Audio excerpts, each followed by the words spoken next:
दोस्तों सबसे पहले बात करते हैं मैच की, क्योंकि अगर सच बोला जाए तो पाकिस्तान ये मैच हार कर नहीं खुद देकर आया है। मैच के अंदर इतने ब्लंडर्स हुए कि कभी लग रहा था टीम प्लान के साथ खेल ही नहीं रही। सबसे पहले बॉलिंग की बात करते हैं। पाकिस्तान ने शुरू में ठीक बॉलिंग की, लेकिन फिर जो प्लानिंग होनी चाहिए थी वो नजर ही नहीं आई। मास सदकत ने लास्ट मैच में 3 विकेट्स ली थी और सबको लगा था कि इस मैच में उस पर ट्रस्ट किया जाएगा, लेकिन हैरानी की बात यह है कि उससे सिर्फ 1 ओवर ही करवाया गया। अब सवाल यह है कि अगर एक बॉलर फॉर्म में है तो उसे यूज क्यों नहीं किया गया? ये डिसीजन समझ से बाहर था। इसके बाद दूसरा बड़ा ब्लंडर था मैचअप्स को इग्नोर करना। बांग्लादेश का ओपनर तंजीद लेफ्ट हैंडर था और उसके अगेंस्ट आगा सलमान एक अच्छी ऑप्शन हो सकते थे, लेकिन कैप्टन ने उनसे बॉलिंग ही नहीं करवाई। आजकल मॉडर्न क्रिकेट में मैचअप्स बहुत इंपॉर्टेंट होते हैं, लेकिन पाकिस्तान अक्सर इस चीज को इग्नोर कर देता है। अब आते हैं कैप्टनसी पर। सच बोलूं तो शाहीन शाह अफरीदी की कैप्टनसी इस मैच में बिल्कुल इंप्रेसिव नहीं थी।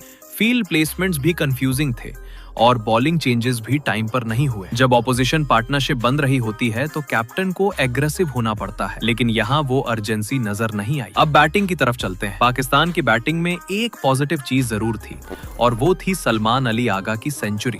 उसने बहुत रिस्पॉन्सिबल इनिंग्स खेली और टीम को मैच में रखा, लेकिन यहाँ भी कुछ डिसीजंस क्वेश्चनेबल थे। सबसे पहले बैटिंग ऑर्डर। सलमान अली आगा जैसा एक्सपीरियंस्ड प्लेयर जब फॉर्म में हो तो उसे थोड़ा जल्दी आना चाहिए था। टीम प्रेशर में थी और उस वक्त एक्सपीरियंस्ड प्लेयर्स को आगे आकर इनिंग्स कंट्रोल करनी होती है। हाँ, अब्दुल समद ने भी बहुत अच्छी बैटिंग की और एग्रेसिव इंटेंट दिखाया, लेकिन फिर भी टीम को एक क्लियर डायरेक्शन की जरूरत थी। और फिर आया मैच का सबसे क्रिटिकल मोमेंट। 46वें ओवर, 24 बॉल्स पर 38 रन चाहिए थे। सलमान अली आगा सेंचुरी कर चुके थे और सेट बैट्समैन थे। इस सिचुएशन में सिंपल सी स्ट्रैटेजी होती है, सेट बैट्समैन को स्ट्राइक दो। लेकिन हुआ क्या? शाहीन अफरीदी ने उस ओवर में पहले 3 डॉट बॉल्स खेली। प्रेशर और बढ़ गया। फिर एक 4 आया, लेकिन तब तक रिक्वायर्ड रेट और प्रेशर दोनों इंक्रीज हो चुके थे। अगर उस वक्त स्ट्राइक रोटेट की जाती और सलमान आगा को ज्यादा बॉल्स मिलती तो शायद मैच का रिजल्ट कुछ और होता। यहाँ एक और बड़ी प्रॉब्लम सामने आती है और वो है फिनिशर की कमी। पाकिस्तान टीम में कोई प्रॉपर फिनिशर ही नहीं है।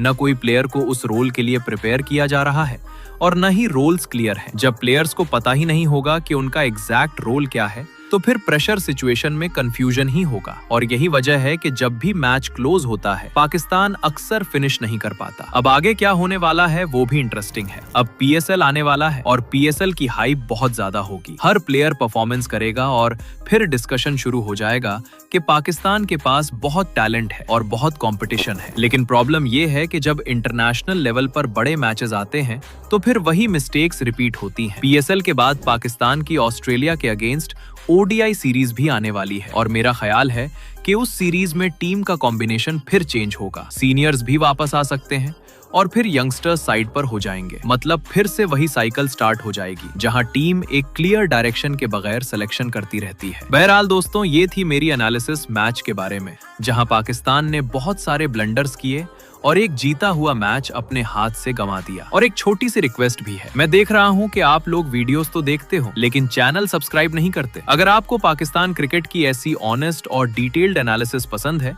तो चैनल को सब्सक्राइब जरूर करें। मिलते हैं नेक्स्ट वीडियो में। अल्लाह हाफिज।